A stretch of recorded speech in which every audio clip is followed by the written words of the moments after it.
addiction can wreak destruction and havoc in the life of addicts and anyone close to them.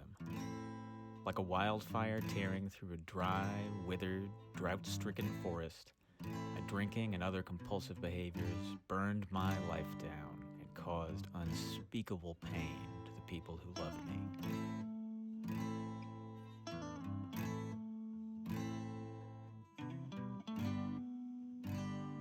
In 2014, I lost my marriage.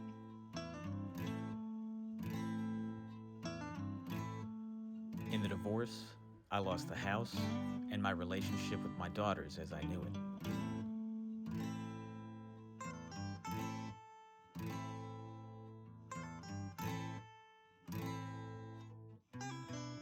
Instead of getting help, I tried to numb the pain with more of the same unhealthy coping mechanisms that had fueled my divorce. Like drinking seawater to quench a powerful thirst, may have seemed like an attractive option at the time, but it only made things worse.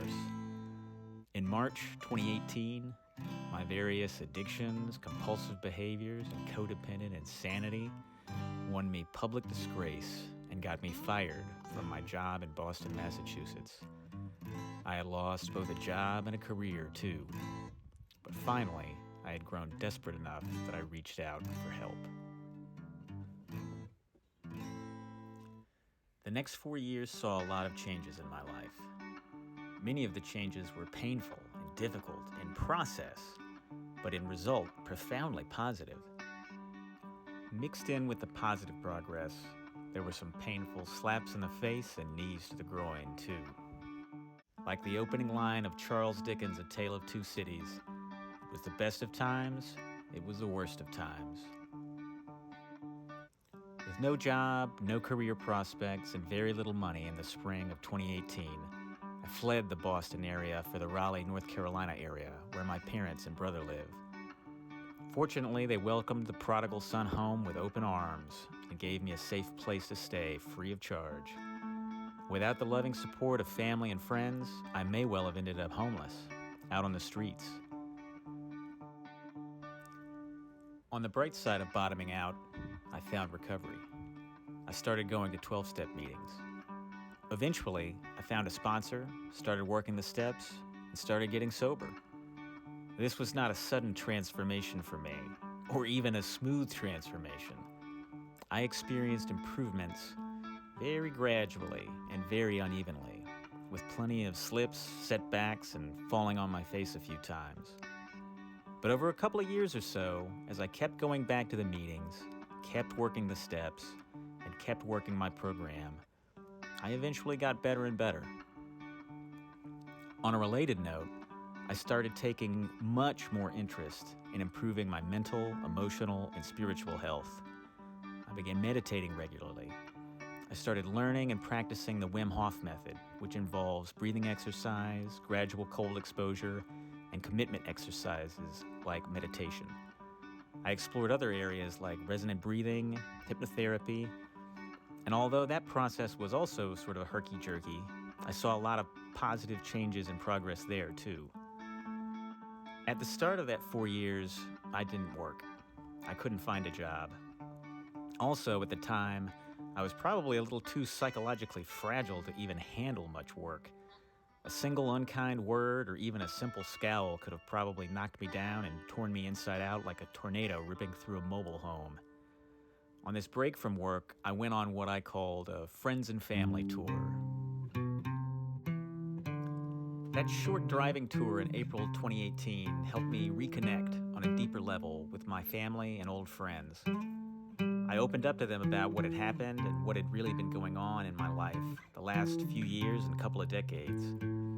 I had hidden these things out of fear and shame. But the way I bottomed out didn't leave me much choice. It had made some local press, so a lot of it had entered the public knowledge. I didn't really have the choice to hide it anymore. My choice boiled down to this. Did I want to tell people myself, or did I want them to hear it from somebody else? I made a list of my most trusted friends and family and chose to visit as many as I could and tell them myself in person.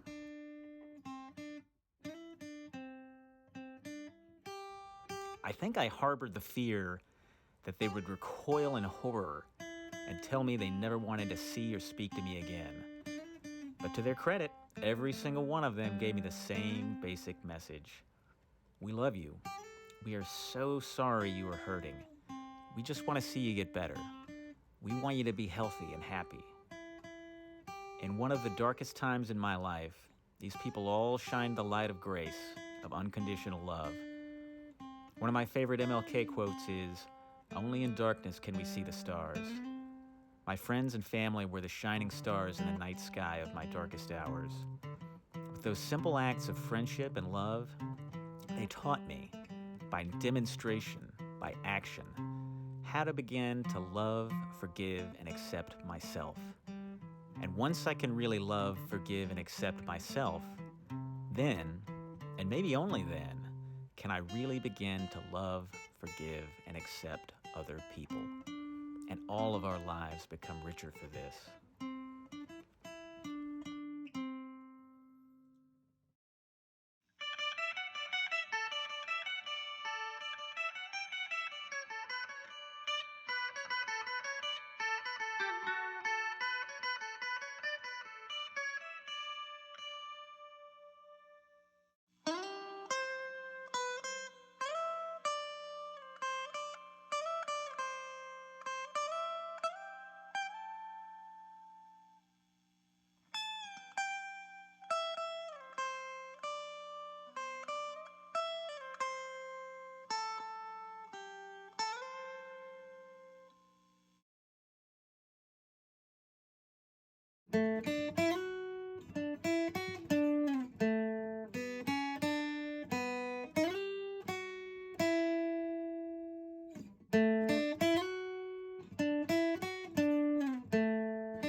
I started taking better care of myself.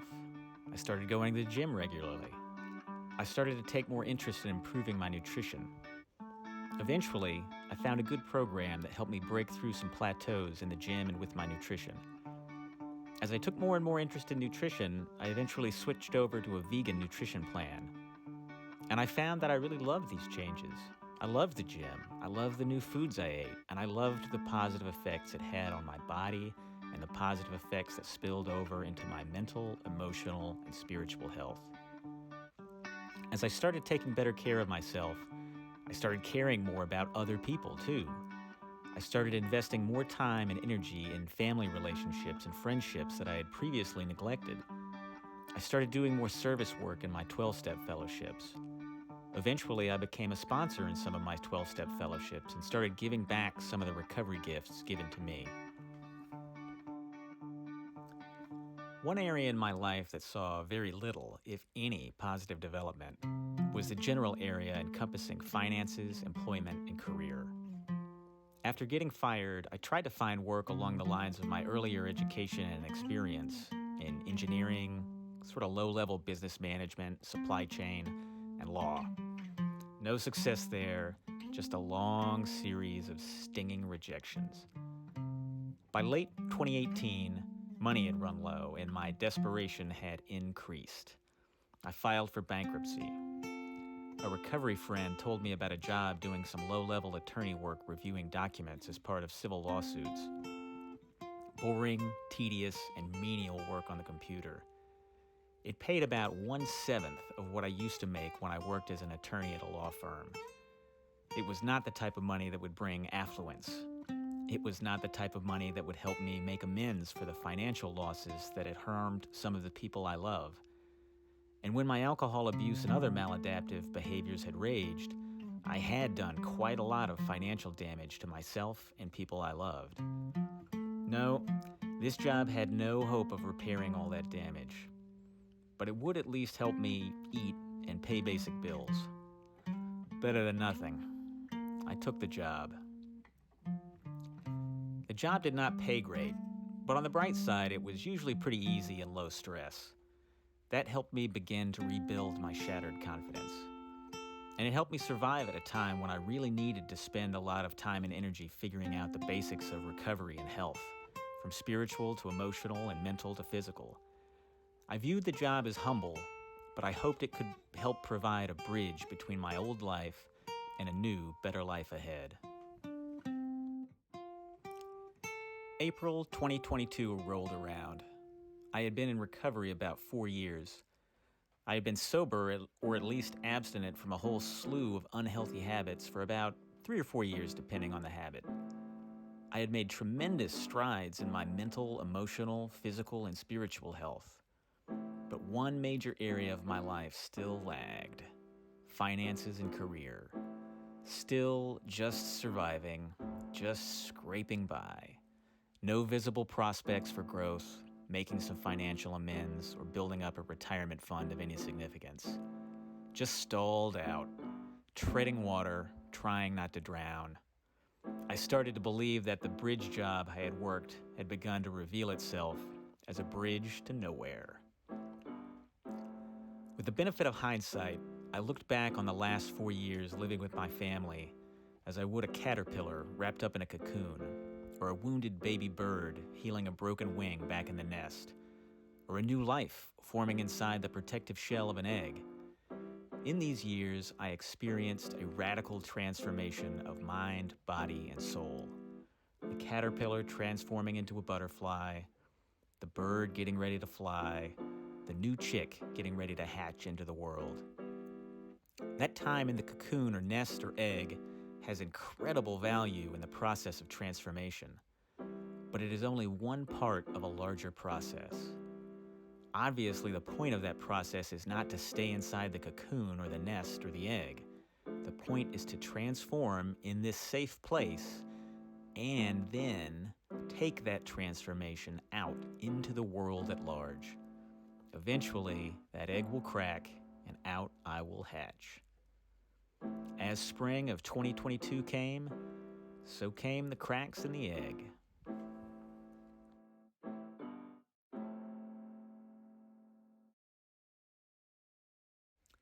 I began to feel something sort of stirring inside me, wanting to get out. My level of motivation to make positive changes in my career trajectory kicked into a higher gear.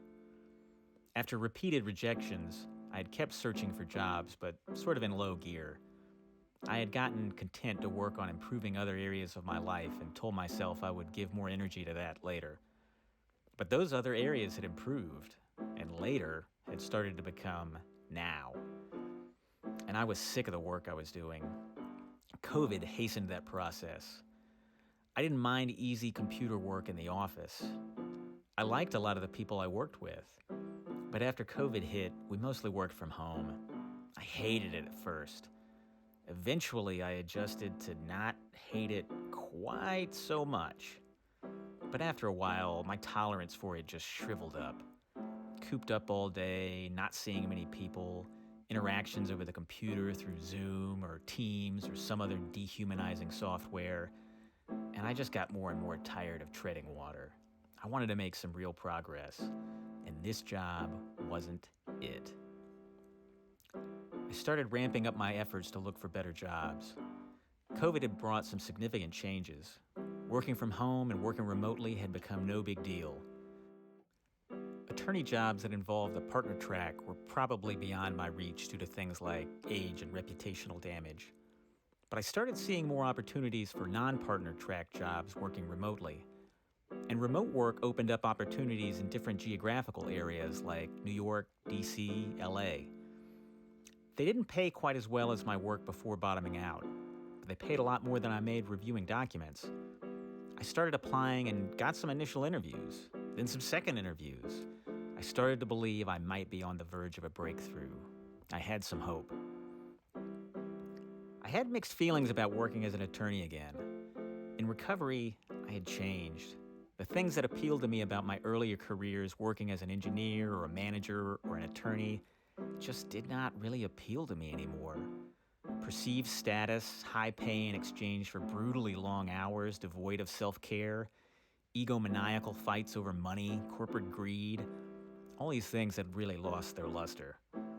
The new me did want and need money for things like basic survival and to make amends for past harms done.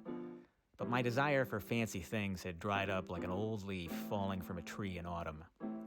And like a fresh green spring bud exploding from the branch, now I wanted to share beauty, healing, love, and joy. But I had no clue how to make a living out of that. At least not yet. Despite my mixed feelings about working as an attorney again, I went forward with renewed vigor. At least it was worth a shot. I doubted whether the new me could sustain working in my old careers in the long term. However, maybe I could make a good short-term run, and that might help me achieve more financial stability, start making progress on my financial amends, and pave the way towards something better that would be sustainable in the long term. Plus, I knew something needed to change, and if I didn't change, nothing was gonna change.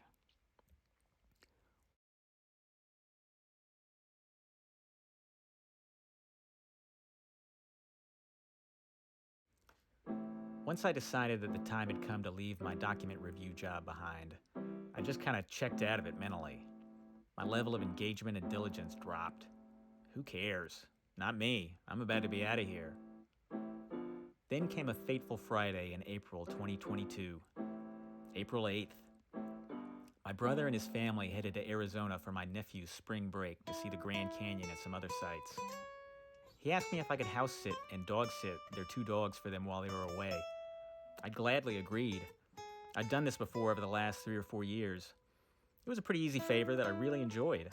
I liked staying at my brother's place, and I loved spending time with his dogs, Carly and Penny. I planned to work from my parents' house in the morning, drive over to my brother's house at lunch, let the dogs out, and then work from his house in the afternoon. I'd done it before. Easy. What could go wrong? The day quickly devolved into a complete literal and figurative mess. I overslept and got off to a late start. I screwed up packing for the week and had to turn around and repack. That also delayed my drive over to my brother's house. And then, by the time I arrived at my brother's house, it had happened.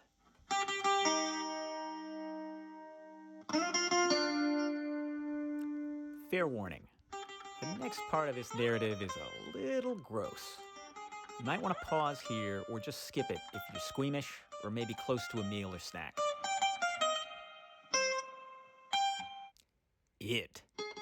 I walked into the basement room where my brother had each dog in their little doggy crate. And then I saw it. And I smelled it. Penny had pooped everywhere. Not just any poop, but diarrhea. A foul, acid-smelling, liquid poop whose vapors practically burned my nose hairs. I nearly vomited after opening the door. I covered my mouth and nose and looked in horror as I saw Penny standing with a sad, droopy face, looking guilty and miserable while standing in her crate. The bottom of the crate was filled with about an inch or 2 of liquid poop. And that liquid poop had spilled all over the floor around the crate. And Penny's movement within the crate had splashed liquid poop all over the room. Almost every surface of the room below about a level of 3 feet had liquid poop drops splattered all over it. Carly cowered in the corner of her crate, trying in vain to get as far from all the poop as she could. Oh my God. The horror. I closed the door and stood in the hallway in shock for a few minutes. It was and still is one of the most gross and disgusting things I have ever witnessed. The stuff of my nightmares. After I regained some composure, I got to work. I got the collars and leashes for the dogs. I went back and opened the door to the dogs and closed it securely behind me. Fortunately, the room where my brother kept the dog crates had a door that led directly outside. After struggling to get that door open, I managed to get the dogs out of the crates, collared, leashed, and took them outside. Liquid poop flew everywhere the whole time. I let the dogs do some business and hosed them and me down with a garden hose as best as I could. Then I rushed them into the bathtub for a proper bath as fast as I could. After I cleaned the dogs, I set them in the living room where they'd be okay. Then I went down to the basement and began to clean. I took the crates outside, hosed them down, and cleaned them with disinfectant. The rug that had laid under the crates looked ruined. I took it outside. I cleaned the inside of the room. Not fun. Took quite a while. But when I finally cleaned the room as best as I could, I put my clothes in the wash and took a shower. And after the shower, I called my brother to let him know what had happened and ask about the rug. I'd caught him at a particularly bad time. A jumping cactus had just latched onto my nephew. They were having a bad day, too. My brother told me not to worry about the rug. It was old, it had served its purpose, just trash it. Okay. At this point, I felt terrible. I blamed myself and being late getting over there for everything. In hindsight, I have no idea if that made any significant difference at all. It might have, but it also might not have. Penny was sick. My brother told me it might have been a reaction to some medicine she took a day or two ago. I might have been late letting her out, but I didn't give her diarrhea. Maybe she pooped all that out 10 minutes before I arrived. But for all I know, she had pooped 10 minutes after my brother left her there. Nevertheless, out of bad habit, I beat myself up and blamed myself. Okay, the gross part of this narrative is over. On top of all the cleanup, I felt terrible about work. Because of all the time I spent cleaning up, I hadn't gotten nearly as much work done as I'd meant to. However, I decided some work was better than nothing. So I got to work. And then the other it happened. When I logged on to get to work, I saw an email from my boss waiting for me. It asked me why I had been so unproductive that day. I slumped over, depressed. I wrote back and explained what happened. I begged forgiveness. My boss wrote back again. She confronted me with the fact that my productivity had been terrible the past week or so. She had a nice chart that graphically depicted just how piss-poor of a job I'd done lately. I looked at that chart. Wow. I didn't even fully grasp how bad it was until I saw it laid out in black and white. I felt a deep sense of shame. I felt a sadness, a deep sense of despair. This is how far I've sunk in terms of work. I'm working a crappy job and doing a crappy job at my crappy job. How pathetic. I wrote my boss back. I confessed. I apologized. I fell on my sword. I told her she had shown the light of truth on my poor performance, and I felt horrible, just completely ashamed. And then I did it. I told my boss, I quit. I had just had it. I spent almost all day cleaning up dog crap, cleaning crap off the dogs, cleaning crap off the floor, cleaning crap off the room and everything in it, cleaning crap off of me. And then I had tried to do my crappy job and gotten a bunch of crap for doing a crappy job at my crappy job. And I had just had too much crap.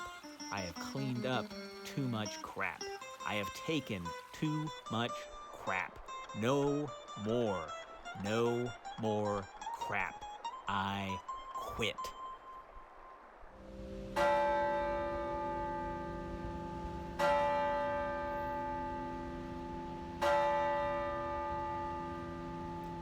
After I quit, I immediately felt a huge rush of relief.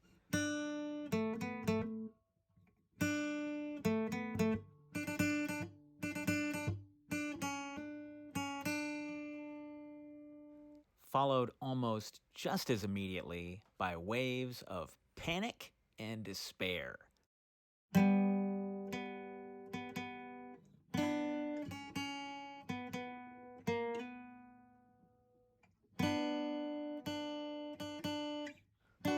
just could not do that crappy job anymore.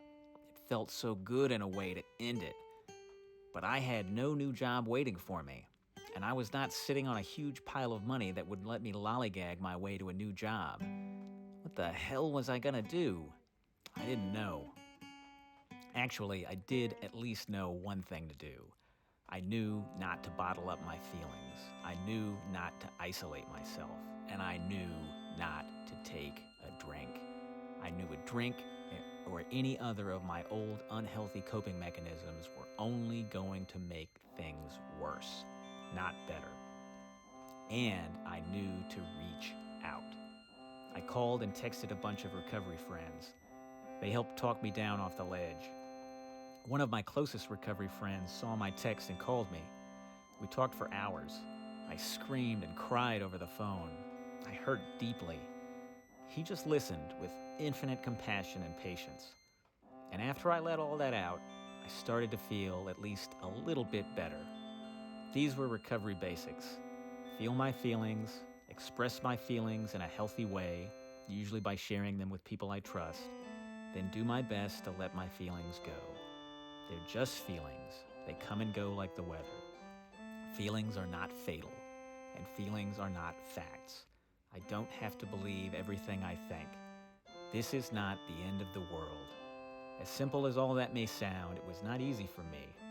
Earlier in my life, it was unthinkable. I would have just hit the bottle or something else to numb the pain, block it all out. But now it was becoming more like tying shoelaces. Muscle memory. I almost didn't even have to think about it. In recovery, I learned to celebrate progress. Progress, not perfection, is one of our mantras. And there, amidst all the turmoil, I could at least see some sliver of progress. Definitely not perfection, but progress. And to ease my worries, I told myself maybe one of the 2 or 3 job opportunities I had interviewed for would pan out. But they didn't. I began to lose hope again. Until something strange happened.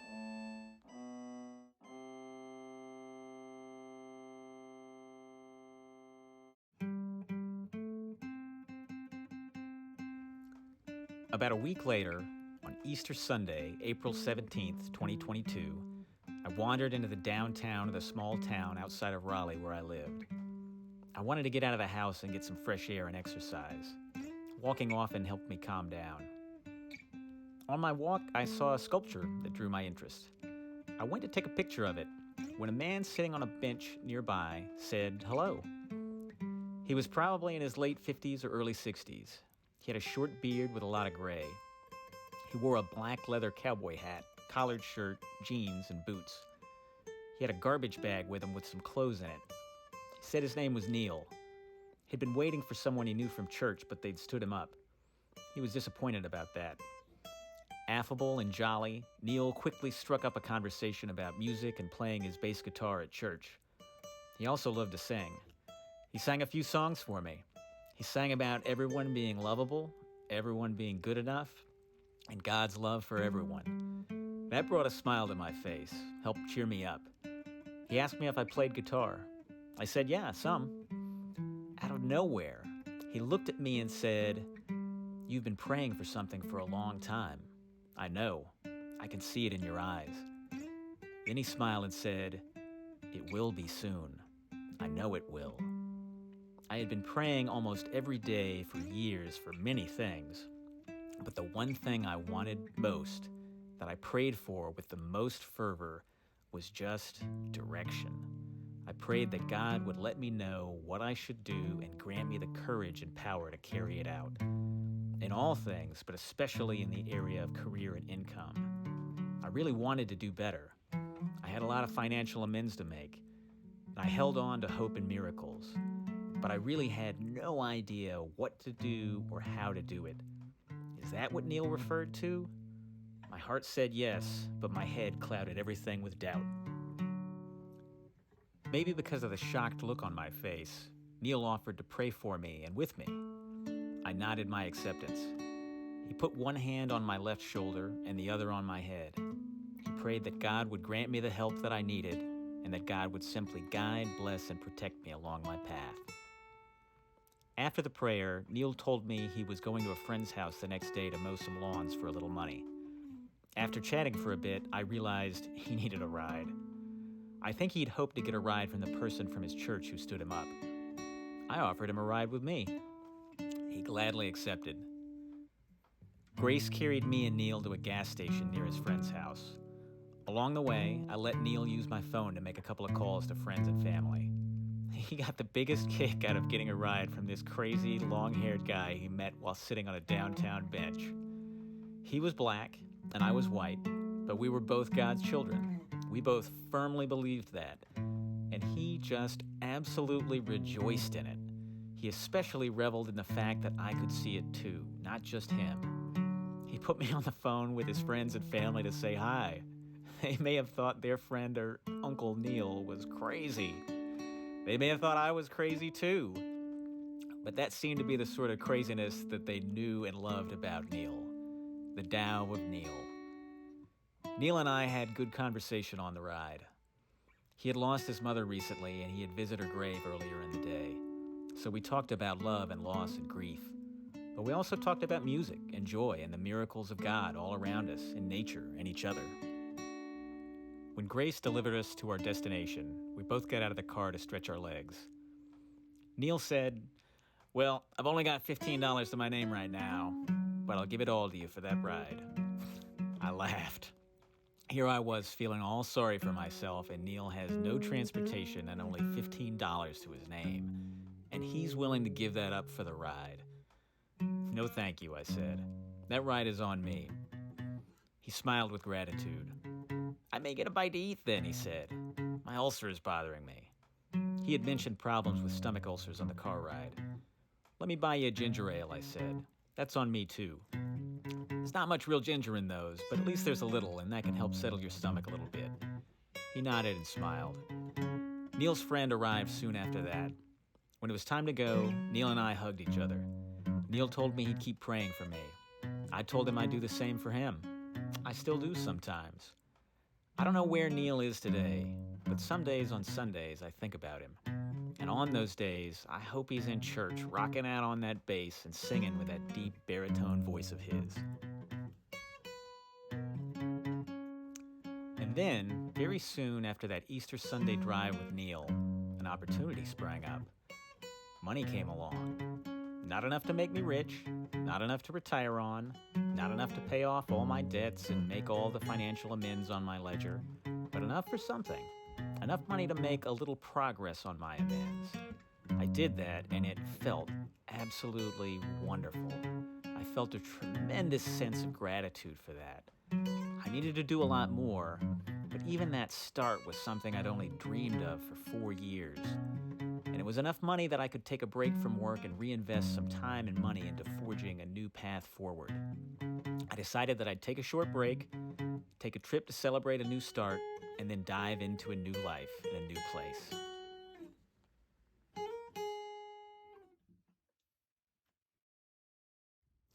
I decided to take a trip out west. It came to mind very quickly for many reasons. I'd never spent much time out west. It was new territory for me to explore. When I was a kid, just graduating from high school, I had planned to go on a trip out west with 3 other friends over the summer between high school and college. But just before the trip, I bailed. I can't even remember why. 2 of my friends ended up going anyway and had a great time.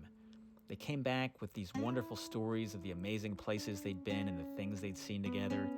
And ever since then, I'd kicked myself for missing that opportunity. I had regretted that for decades. I decided it was time to cross that off the regret list and put it on the done list.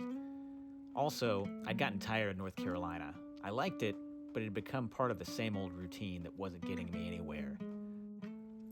I hoped a change in location could help spark a change in me. New place, new life. Also, I came to see an open-ended trip out west as a leap of faith. I developed a plan to cut across from the East Coast to the West Coast via a southern route and then travel along the West Coast from San Diego to Seattle. I didn't make a plan to come back. I had the option to come back, but I hoped some career opportunity might pop up along the way that I could latch onto, like a trust fall into the hands of God, just hoping that something better was out there somewhere. And there was another aspect of a trip out west that I loved. I had a lot of family and friends that I could visit along my way out west. Most were the same family and friends who were there for me in my toughest time after bottoming out. I could have another friends and family tour, only this time I could better express my gratitude for their friendship in the tough times. And on top of that, I had a friend in Dallas, Texas who was getting married in early November. If I timed it right, I could have that be part of the trip too. And that is where the trip began, as an idea. But before the trip actually started, I needed to take another step. I needed to prepare for the trip. And some interesting things happened during the preparation. And I'll talk about that next time.